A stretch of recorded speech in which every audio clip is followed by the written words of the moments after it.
vulnerables, porfiados, ejemplares, entregados, emocionantes, erráticos, espirituales, antipáticos, empáticos, perfectos, soñadores, rebeldes,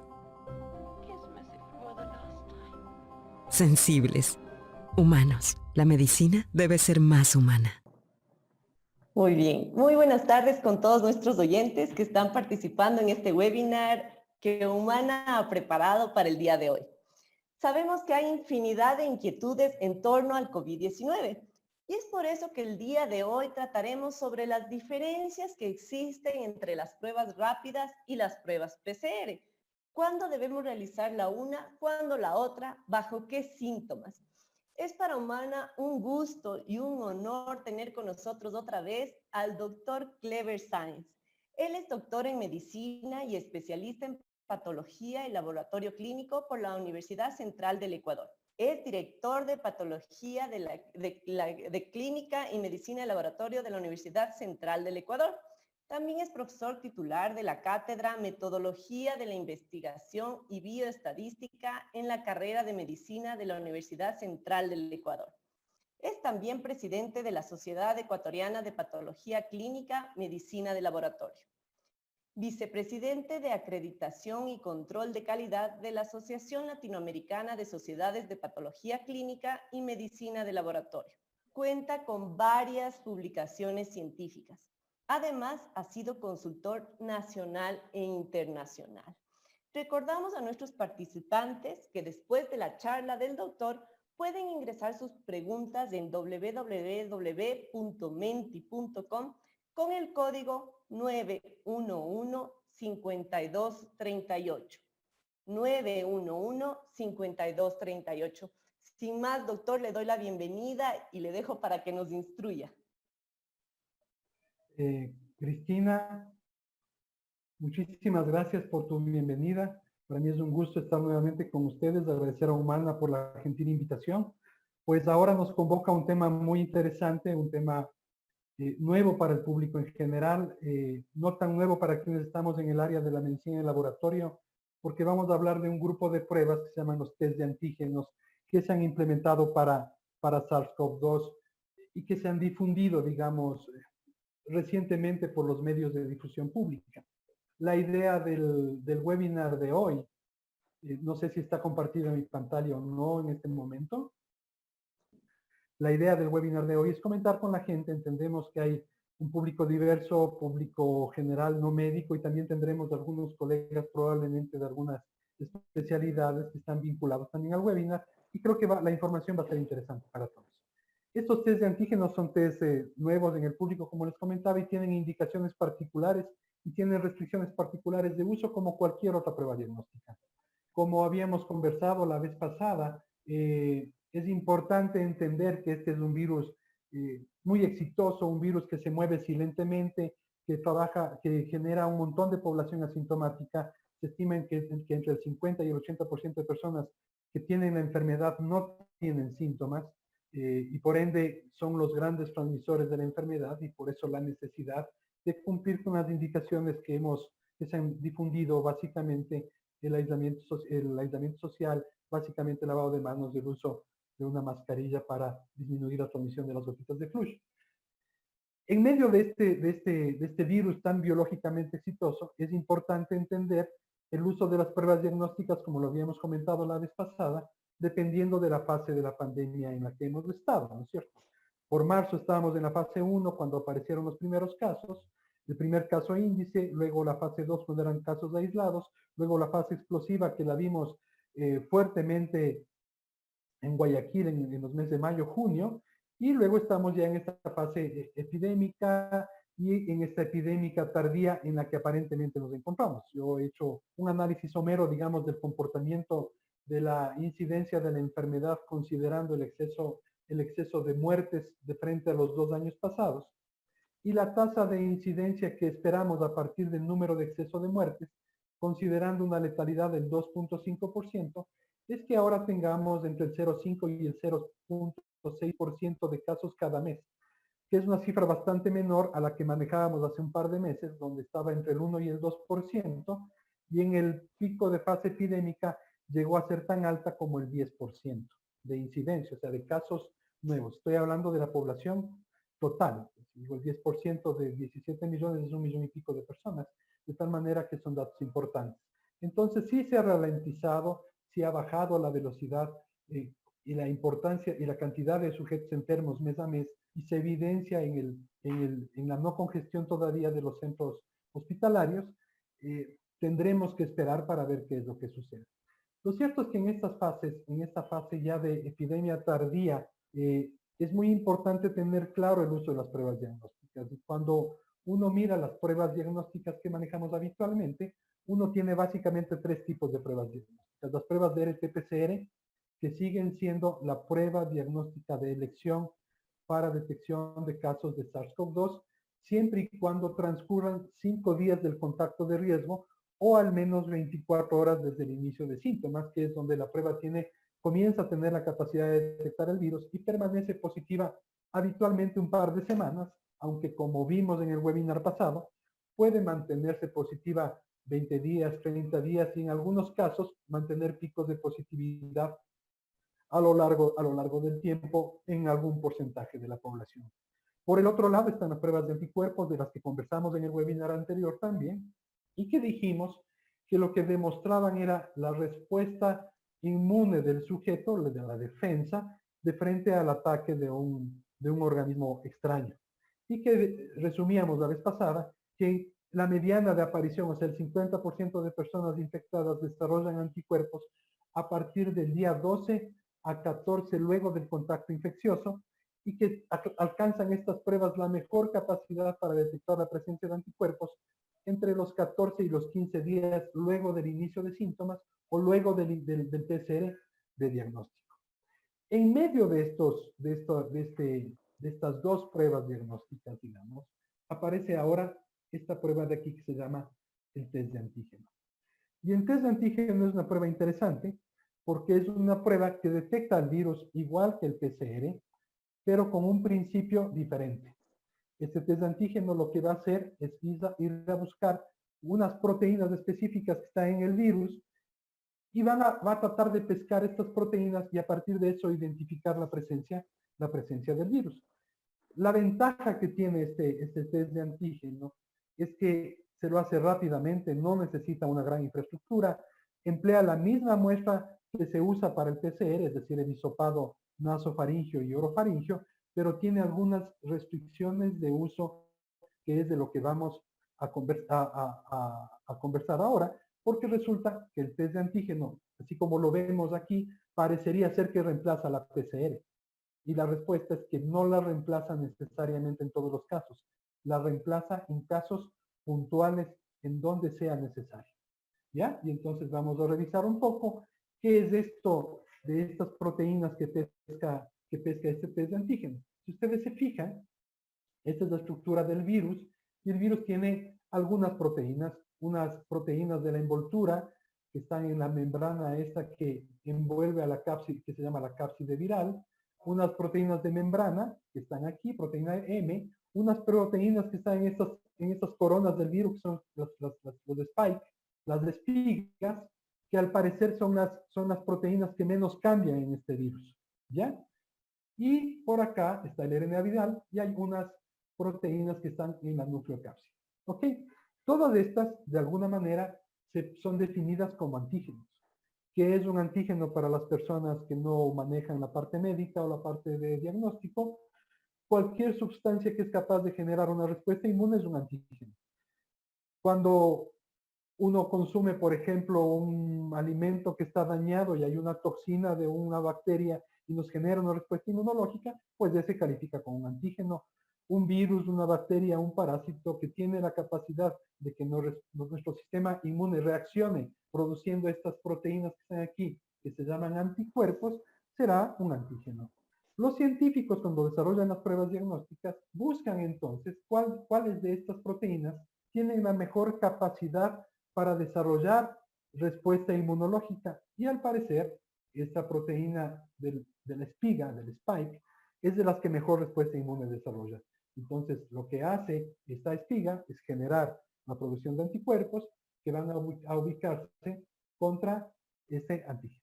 Ese es el principio. O sea, usamos el principio biológico habitual para desarrollar una prueba diagnóstica. ¿Cómo funciona la prueba diagnóstica? Para que la gente lo vea y lo entienda de manera muy simple.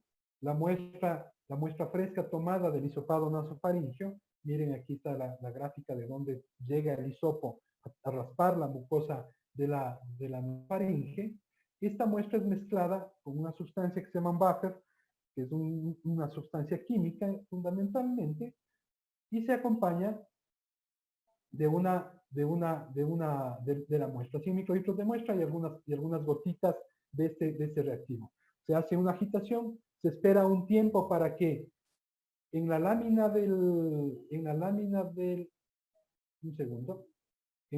donde está, en esta tirita, están pegados unos anticuerpos que lo que hacen es pescar al virus si es que está presente en las células, lo pesca, lo engancha, si ven como esa copita atrapa al virus, y además, por otro lado, hay otro anticuerpo que lo pega y hace como un sándwich, anticuerpo, virus y anticuerpo. Y este último anticuerpo que se pegó acá marca con un color. Y entonces fácilmente uno puede ver aquí la marca de la línea del test cuando el sujeto es positivo y esta liñita de aquí que marca la presencia del control. Entonces, si es que no se pinta esta línea de aquí, será un resultado negativo, y cuando se pinta, será un resultado positivo. Entre la toma de la muestra fresca y el estudio, transcurrirán más o menos 15 minutos. Si uno ve esto, uno puede pensar que el test es muy simple, muy fácil, muy rápido, y que se podría hacer independientemente a cualquier persona. Lo que hay que decirles a las personas, para que lo tengan claro, es que las pruebas diagnósticas son como los medicamentos. Deben ser prescritas por un profesional. ¿Por qué debe prescribirlas un profesional? Porque el profesional sabe cuándo esta prueba es útil y cuándo esta prueba no va a servir. Y además tiene una implicación sobre una decisión clínica que en este caso es muy importante. El poder marcar a una persona como portadora de una enfermedad o no, que además va a tener una consecuencia en decidir un aislamiento o no. Por eso es que las pruebas diagnósticas debe prescribirlas un médico. En este periodo pandémico lo que hemos visto es que se ha dado mucho la autoprescripción, ¿no es cierto? Así como nos tomamos las aspirinas o nos tomamos los medicamentos muchas veces sin prescripción médica, las personas están comenzando a autoprescribirse esta prueba diagnóstica. Y entonces hay que tener mucho cuidado, porque no siempre la prueba diagnóstica dice lo que queremos. Entonces, ¿qué dice el CDC de Atlanta? No lo digo yo, sobre el uso del test de antígenos. El test de antígenos dice que sí, que es una prueba que sirve para detectar la infección, que se basa en la detección de estos antígenos, que se emplea el hisopado nasal, que la sensibilidad es moderada, o sea, no tiene una gran capacidad de detectar casos positivos, que es muy específica, que es fácil de usar, que puede usarse en puntos que están fuera de los lugares de diagnóstico habitual, que toma más o menos 15 minutos y que cuesta poco. Pero ¿cuándo debe usarse esta prueba? Y entonces voy a mostrar datos para que ustedes vean por qué las recomendaciones internacionales dicen, señores, las pruebas de antígeno deben usarse exclusivamente en población con síntomas de COVID y que idealmente tengan menos de 7 días de enfermedad. Hicimos un estudio local, esto se hizo aquí. Estudiamos más o menos, no más o menos, exactamente 295 pacientes de población que acudía a hacerse pruebas de PCR y a las que les hicimos en paralelo a la vez el test de antígeno. Y encontramos que en esta población de 95 sujetos, el 30% tenían infección, medida por PCR. Pero que de ellos, solamente la mitad pudieron ser detectados con antígeno. Solo la mitad. O sea, la otra mitad eran falsos negativos. Una persona sin enfermedad, con enfermedad, que se hacía el test de antígeno podía salir negativo. Estos son todos los pacientes, unos con síntomas y otros sin síntomas. Cuando estudiamos a los pacientes sin síntomas, que fueron 148, encontramos que de estos 148, el 10% tenían enfermedad. Y que de ese 10%, o sea, de estos 15 pacientes, el test de antígeno solo detectó 3. O sea, detectaba solo el 20% de pacientes sin síntomas.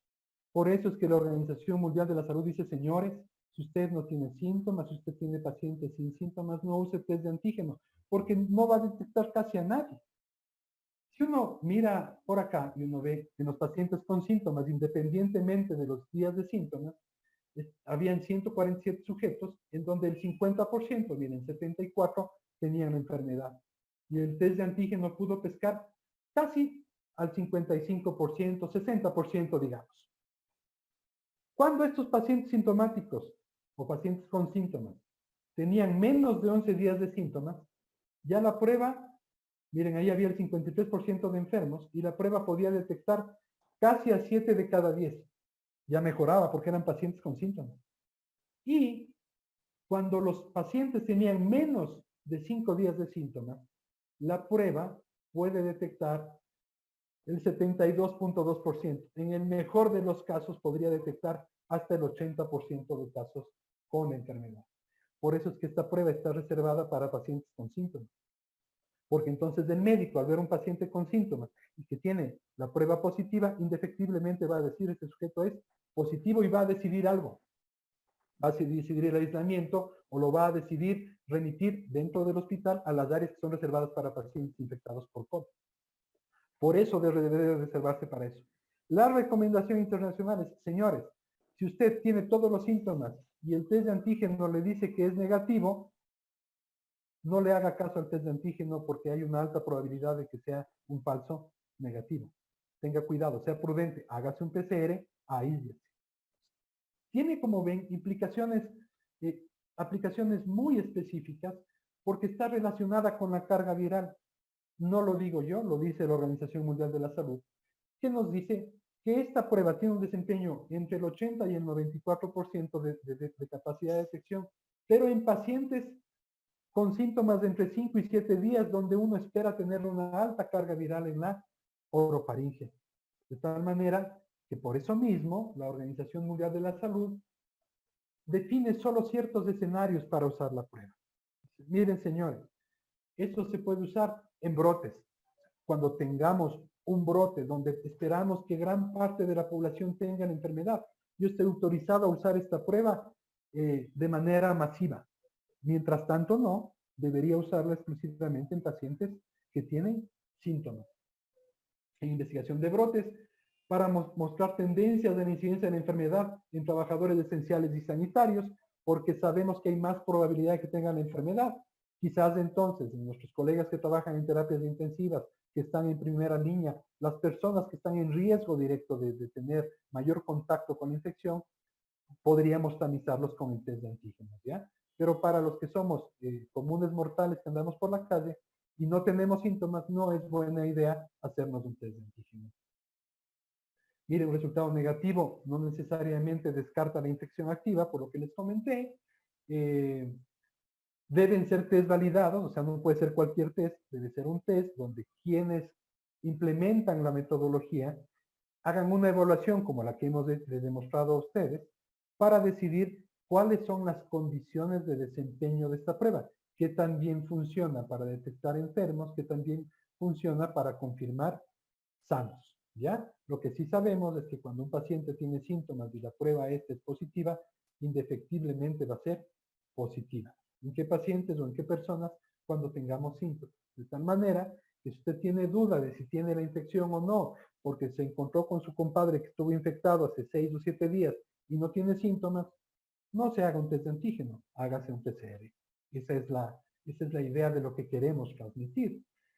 Las situaciones en las que no se recomienda su uso, recuerden que son recomendaciones no mías, son de la Organización Mundial de la Salud.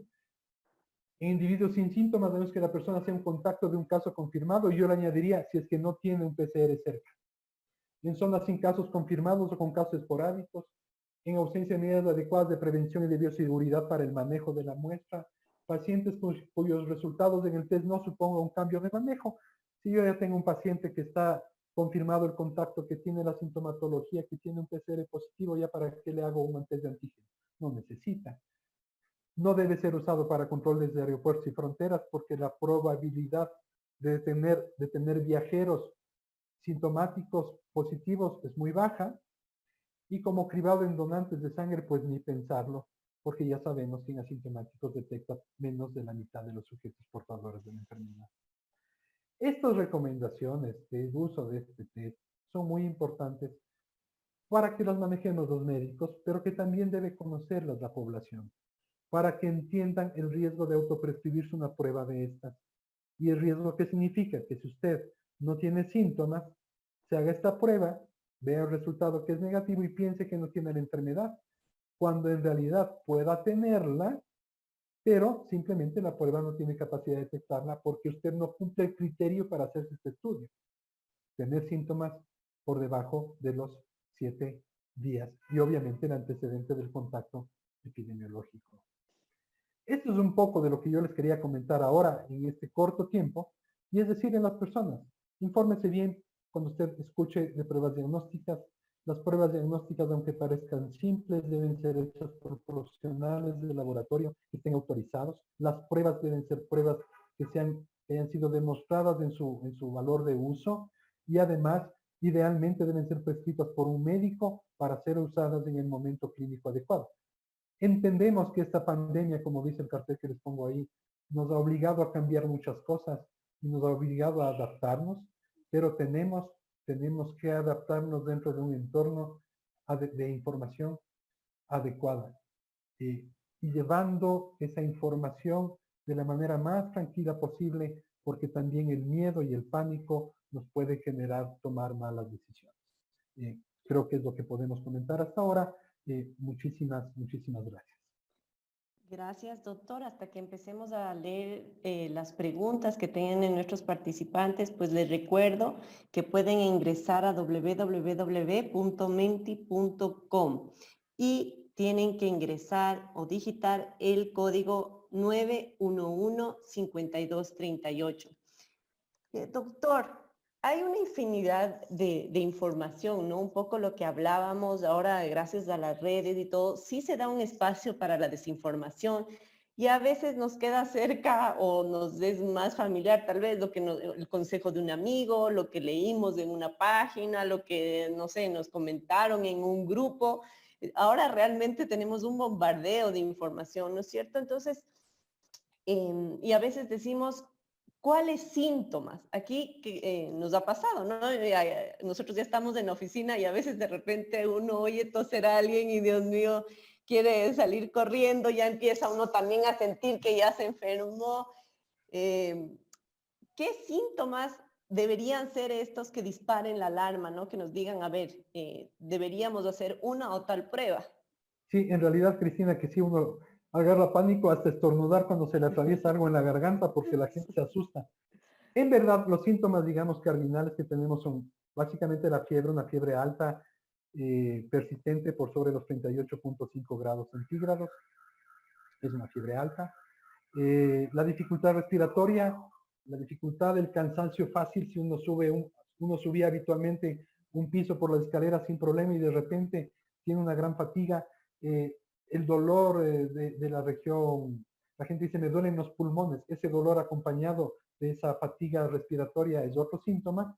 Un síntoma que cada vez se ve más frecuente es la pérdida del gusto y la pérdida del olfato. Yo tuve el caso de una señora que vino a conversar conmigo y decía, doctor, sabe que yo todas las noches siempre me sé poner un poco de Big Vaporub en las fosas nasales y ayer me puse y no sentí nada. Entonces le dije, chuta, ¿sabe qué? Indefectiblemente debe ser un COVID, le hagamos un hisopado. Esos son, digamos, los síntomas más importantes. Hay otros síntomas más severos, la falta de saturación, hay problemas cardíacos también porque provoca una inflamación del miocardio y de la parte interior del corazón con miocarditis. Hay problemas también en la piel, eritemas, que son otros síntomas adicionales, ¿ya? Pero si usted tuvo un contacto con una persona que tuvo la enfermedad y presenta alguno de estos síntomas, fiebre elevada, pérdida del olfato, pérdida del gusto, dificultad respiratoria progresiva que va empeorando, una tos seca, ese tipo de síntomas son absolutamente llamativos. Recuerden que esto va a aparecer en el 20% de los pacientes. Entre el 50 y el 80 no van a sentir nada. De hecho, ayer le hice un estudio a un amigo y le llamé y le dije, hermano, estás positivo, en su oficina hubo un caso, él se preocupó, se autoaisló, le hicimos la toma y fue positivo. Y claro, ¿qué síntomas tienes? No, nada, me siento muy bien, pues mantente encerradito, aliméntate bien, hidrátate bien, no te estreses y espera y habla con tu médico para que te haga un seguimiento por telemedicina de la evolución. Pero ese es el entorno en el que nos movemos. Perfecto, doctor. Tenemos la primera pregunta. Nos dicen, ¿se recomienda realizar una prueba a una persona que llega del exterior? De ser así, ¿cuál prueba y en qué tiempo desde que arriba al Ecuador? Las condiciones de acceso al país están con una prueba de RT-PCR negativa.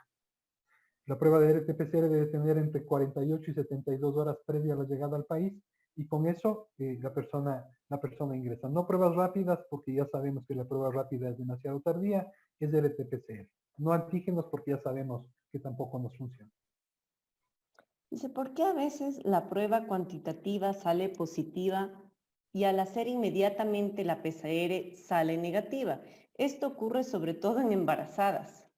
Bueno, ocurre en embarazadas y en todas las personas habitualmente, porque los test de los anticuerpos se producen a partir del día 14 a 21, luego del inicio de síntomas o a los 20 días luego de la infección. Y en ese momento, que ya es la fase de convalecencia, digamos, de recuperación, ya la carga viral en la orofaringe es muy baja y puede ser que la PCR simplemente ya resulte negativa porque no es detectada. Eso es más bien lo habitual, tener anticuerpos positivos con PCRs negativas en las fases de convalecencia. Doctor, nos preguntan las pruebas cualitativas o cuantitativas, ¿qué día es lo ideal realizarse para que sean un verdadero positivo? A ver, hay que recordar que las pruebas de anticuerpos, que es lo que me están preguntando, no marcan diagnóstico de enfermedad, marcan huella inmunológica. Yo tuve contacto con el virus. Para yo saber si tuve contacto con el virus, deberían pasar al menos 14 días, para saber si mi organismo hizo anticuerpos de frente al virus, deberían pasar al menos 14 días desde mi PCR de diagnóstico o al menos 20 días luego de mi contacto epidemiológico de riesgo.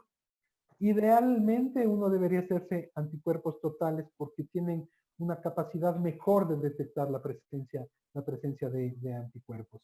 E idealmente pruebas que titulen, o sea, que cuantifiquen los anticuerpos. Porque los test rápidos tienen menos capacidad de detectar concentraciones chiquitas de los anticuerpos. Esa es mi recomendación. Con eso uno va haciendo el seguimiento. Las publicaciones recientes, revisaba una publicación hace unas horas de un estudio hecho en Estados Unidos, de un seguimiento a un número muy importante de personas, se ve que hay persistencia de anticuerpos de hasta 5 meses en la población estudiada cuando están expuestos al SARS-CoV-2, ¿no? Si sigo saliendo positivo en PCR luego de 20 días, ¿ya como el segundo control significa que el virus aún está activo o que son restos? Muy buena pregunta, porque es uno de los dolores de cabeza de los que estamos en los laboratorios y de los colegas que están en la práctica clínica también.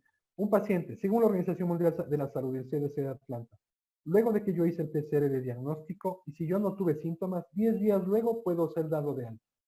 Si tuve síntomas, desde que se acabaron los síntomas, debo contar entre 13 y 15 días para darme el alta. ¿Ya? Se supone que esas personas no son infectantes. ¿Por qué? Porque se ha visto que hay cargas fluctuantes en la orofaringe que son restos todavía del virus que pueden detectar a ratos positivos, a ratos negativos. Cuando uno se estresa y comienza a hacerse PCRs a cada rato, cada 15 días, cada 20 días, y no necesariamente es un virus infectante. La prueba de PCR no detecta virus activo, digamos, infectante, solamente detecta el material genético del virus.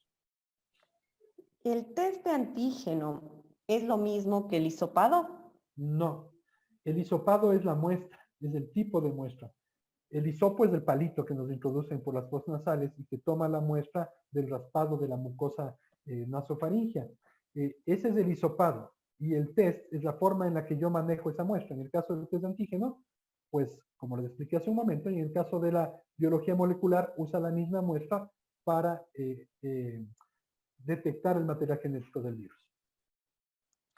Nos dicen, he visto que estas pruebas ya se encuentran disponibles como pruebas rápidas.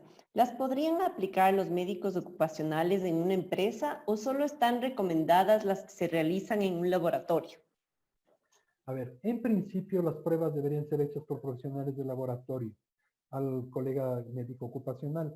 Con las restricciones que tiene el uso de las pruebas de test de antígeno, las pruebas de test de antígeno deberían limitarse a población sintomática y no para tamizar población general. O sea, no es buena idea una población, por ejemplo, que sé yo, me voy a inventar, de personas que trabajan en una granja florícola, para hacerles el ingreso, hacerles test de antígeno, porque sabemos que apenas va a detectar a 20 de cada 100 casos de positivos. Entonces, no es muy recomendable ese uso. Tenemos a un participante que nos dice, mis jefes han estado con COVID y nosotros estuvimos con ellos 2 días. Al tercero supimos y ya son 8 días de eso. ¿Debo realizarme la prueba? Solo he sentido ardor de garganta y dolor de espalda, nada más. Me parece que transcurrido ya los 8 días debería hacerse su prueba de PCR.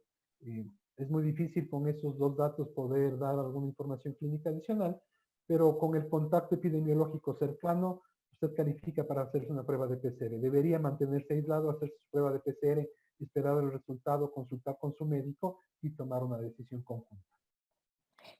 ¿Qué tan agresivo es el COVID para los pulmones? ¿Es un daño irreversible? Siendo deportista, ¿puede perjudicarte de por vida las secuelas?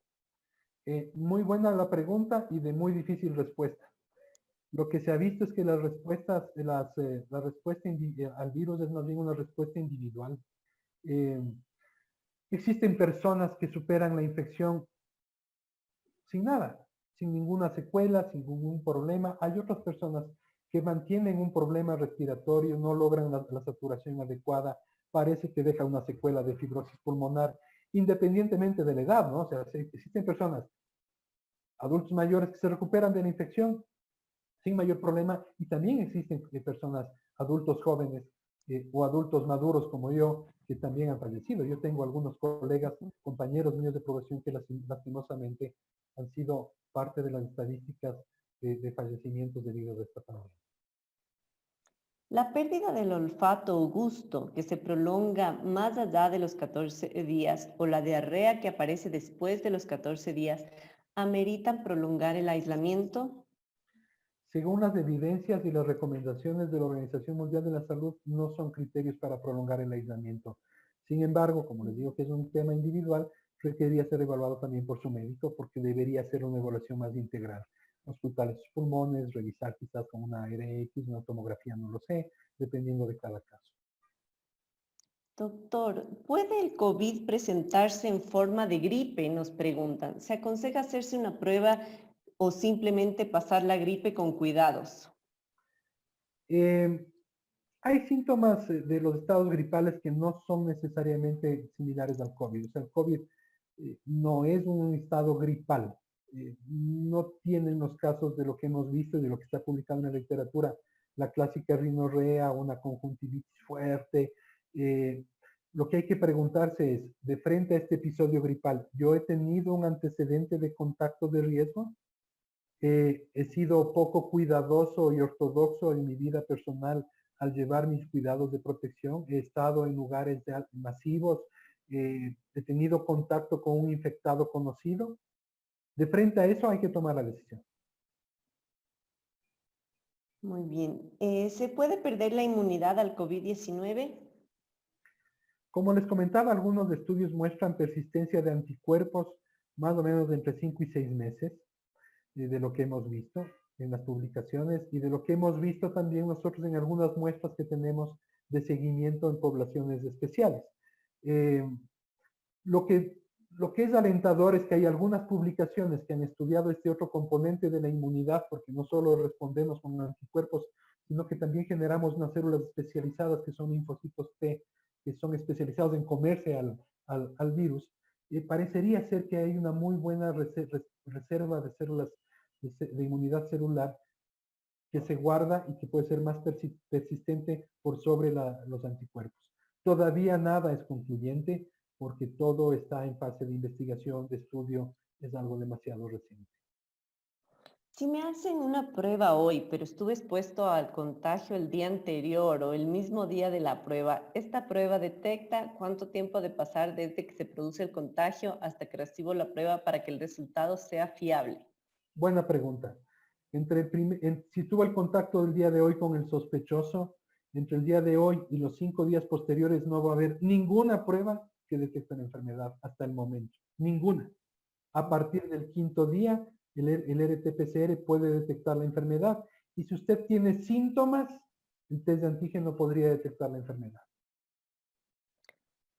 ¿Tienen utilidad las detecciones de IgM para indicar actividad del SARS-CoV-2 en el caso de que el paciente aún presente síntomas por más tiempo del esperado?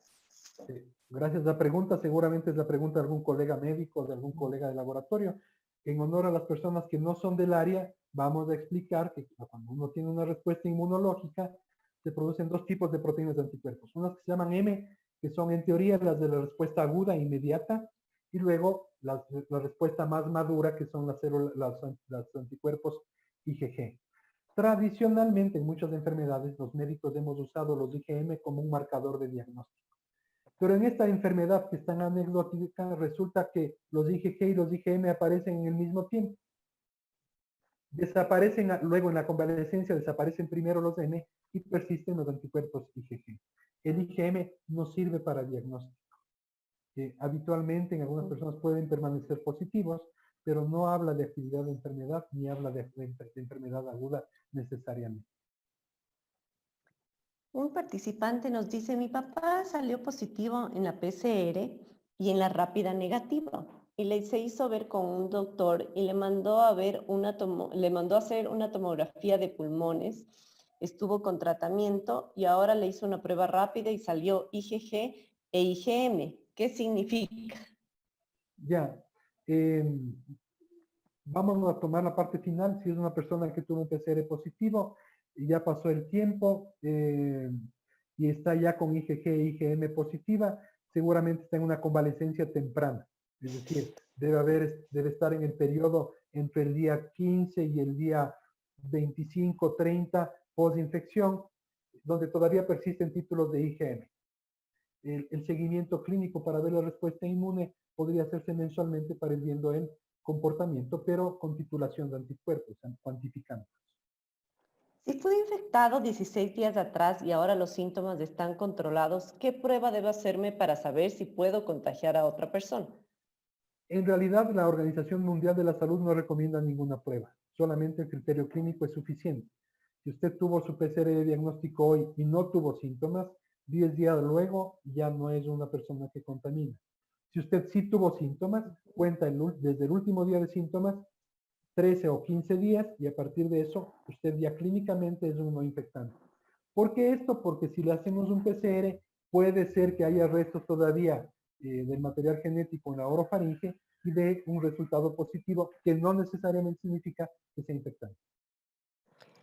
¿Cómo interpretar una IgM y una PCR más una PCR negativa? A ver, buena pregunta. Y son casos de la vida real. Si yo tengo una PCR negativa, es que hay que ver toda la clínica. Debería ver el antecedente epidemiológico de contacto, si tuvo el antecedente epidemiológico de contacto, cuándo se hizo la PCR en relación con ese antecedente, porque puede ser un falso negativo de la PCR si es que se hizo o muy temprano o muy tardíamente. Y además la IgM positiva sola es un caso, yo diría, excepcional, porque como te comenté, las dos inmunoglobulinas, la G y la M suben en paralelo. Una IgM positiva puede ser un resultado falso positivo de IgM. Las pruebas de IgM para SARS-CoV-2, como lo pasan en un montón de pruebas infecciosas, tienen una tasa de falsos positivos muy alta, entre el 30 y el 40% en las evaluaciones que hemos hecho y en otras publicaciones donde se ha visto. En pacientes pediátricos, ¿se aplica el mismo principio de esperar al menos 8 días para realizar las pruebas? Sí, exactamente el mismo. O sea, idealmente 5 días desde el contacto de riesgo hasta la primera PCR o 24 horas de síntomas para mejorar la capacidad diagnóstica de la prueba. Sí. Perfecto. ¿En qué ocasiones únicamente se recomienda el test de antígeno y cuál es su grado de sensibilidad? En pacientes sintomáticos de menos de 7 días, la sensibilidad de la prueba oscila entre el 80 y el 85%, dependiendo de la población. Si una mujer lactante da positivo a COVID, ¿cuáles son las recomendaciones respecto a la lactancia materna y cuidados al niño menor de 1 año? Lamento no tener la respuesta. No es mi especialidad, no trabajo en el área de ginecología, no he leído información sobre transmisión del virus por lactancia materna. Lo que sí le voy a decir es el paradigma general de los médicos de frente a la lactancia. No suspenda la lactancia, a menos que su ginecólogo le diga que no. Consulte con su ginecólogo y su pediatra, seguramente tiene más información que yo. ¿Pueden darse reacciones cruzadas con enfermedades autoinmunes? La reacción cruzada para las personas que no son del área de salud se refiere a que yo detecte como positivos unos anticuerpos para el SARS-CoV-2 cuando en realidad son anticuerpos de otra enfermedad. Sí se pueden dar reacciones cruzadas con enfermedades autoinmunes y con enfermedades causadas, por ejemplo, por dengue. Se han detectado o están reportados casos en donde el dengue genera falsos positivos para SARS-CoV-2. Acuérdense que en Guayaquil, cuando pasó el tema explosivo, estábamos también en un brote de dengue. Entonces, hubieron casos. Estos falsos positivos son exclusivamente para las pruebas de anticuerpos, ¿no? Las pruebas de anticuerpos no me sirven para diagnóstico, pero me pueden servir para dar el alta. Si sale IgM e IgG más de 1 mes y con síntomas aún, pero leves, ¿se mantiene el aislamiento hasta negativizarse el IgM? Según las recomendaciones de las guías internacionales, ninguna guía recomienda todavía el uso de anticuerpos como un criterio para dar el alta. El criterio de alta es el que les he comentado, que es la guía de la Organización Mundial de la Salud. Hay personas en donde mantienen títulos persistentes de IgM positivos y van cayendo lentamente. No necesariamente el IgM significa enfermedad activa. Los síntomas a los que se refiere la guía, cuando dice si usted tuvo síntomas, deben suspenderse, son síntomas cardinales severos, que se refiere a básicamente fiebre, dificultad respiratoria. Luego de suspendidos de esos 15 días más, se puede dar el alta. ¿A partir de qué día de contagio una persona puede infectar al resto de personas? A partir del día 1. A partir del día 1. Por eso es que la enfermedad es tan exitosa. Yo me contagio hoy, no tengo síntomas, no tengo nada, además el virus está replicándose en mi oro y en mi nasofaringe y yo sigo siendo un gran infectante. Entonces, por eso es que esta enfermedad es así de loca. Entonces, si hay personas reunidas en lugares cerrados y hay una persona que está en infección, la probabilidad de contagio en un asintomático es altísima. Altísimo. Solo la prueba PCR y hisopado son las únicas formas para determinar que un paciente tiene COVID. ¿Hay otra alternativa de diagnóstico como la imagen TAC de tomografía? Sí, depende del tipo de paciente. En pacientes ambulatorios asintomáticos, la RT-PCR, paciente ambulatorio es un paciente que está circulando, que no está hospitalizado, la RT-PCR sigue siendo la prueba de diagnóstico. En pacientes que acuden a hospitalización y donde por alguna circunstancia la RT-PCR es negativa, se puede complementar con estudios de antígeno y se puede complementar con tomografía, que tiene muy buena sensibilidad para predecir la presencia de la enfermedad. Depende del momento clínico, depende del paciente. En pacientes ambulatorios de RT-PCR, si es que no tienen síntomas, y si tiene síntomas por debajo de 5 días, puede acompañarse del test de antígeno. Mi pareja tiene COVID otra vez, pero no tiene síntomas y yo tampoco. ¿Qué prueba me debo hacer? Eh, Parecería un caso anecdótico. Eso del COVID otra vez, no está bien documentado el tema de la reinfección, ¿ya? Nosotros sabemos que en los medios se ha publicitado el tema de las reinfecciones, pero siguen siendo casos anecdóticos y de estudio que no están completamente evaluados. No se sabe si la primera infección fue realmente una infección o fue un falso positivo. Habría que consultar con el médico de su esposa, si es que, o de su pareja, si es que realmente tuvo un PCR positivo previo, y yo me haría una PCR, pero hay que tener más información. Doctor, pacientes con PCR positivos luego de 15 días pruebas de anticuerpos negativas. ¿A qué se debe? ¿Falso positivo de PCR o que el paciente no adquirió inmunidad? Sí, hay algunas publicaciones que refieren que hay pacientes que no desarrollan respuesta inmunológica. Hay un porcentaje de población, entre 10 y 20%, que no desarrollan respuesta inmunológica. La otra opción, que no se puede descartar, es que haya habido un falso positivo del PCR en el PCR de diagnóstico, que en el momento pandémico, que era de alta demanda, de alta frecuencia de positivos, donde uno tenía de cada 100 pacientes que se analizan en bloque, la mitad de la placa positiva, podría haberse tratado de un falso positivo. Hay que revisar con el médico, hay que revisar con el laboratorio toda la trazabilidad de la información para decidir. Perfecto, doctor. Todos nuestros participantes pues estaban ávidos de información. Ha sido un gusto tenerle a usted, tener una persona tan preparada. Muchísimas gracias. Nos ha dado un montón de luces, como le decía. Qué gusto tenerle nuevamente con nosotros. Nos ha explicado de la mejor manera posible. Creo que ahora tenemos mucho más claro cuándo hacer estas pruebas, qué sintomatología debemos tener para hacerlas. Y bueno, siempre un gusto, doctor, compartir con usted y esperemos que en una próxima oportunidad tengamos más temas de qué hablar con usted. Cristina, muchísimas gracias. Para despedirme, solamente agradecerles por su gentil invitación, agradecer sus palabras. Esperamos haber llegado a las personas con el lenguaje más sencillo posible para estimular esto que nosotros desde quienes trabajamos en el laboratorio es el uso racional de las pruebas diagnósticas, porque un uso irracional implica gastos adicionales y puede implicar decisiones médicas inadecuadas que nos ponen en riesgo. Muchísimas gracias a ustedes y ojalá podamos vernos nuevamente. Muchas gracias. Gracias, doctor. Recordamos a todos nuestros participantes que pueden ver nuestros videos en nuestra página de Facebook y seguirnos para próximos webinars. Un gusto y buenas tardes. Vulnerables, porfiados, ejemplares, entregados, emocionantes, erráticos, espirituales, antipáticos, empáticos, perfectos, soñadores, rebeldes, sensibles, humanos. La medicina debe ser más humana.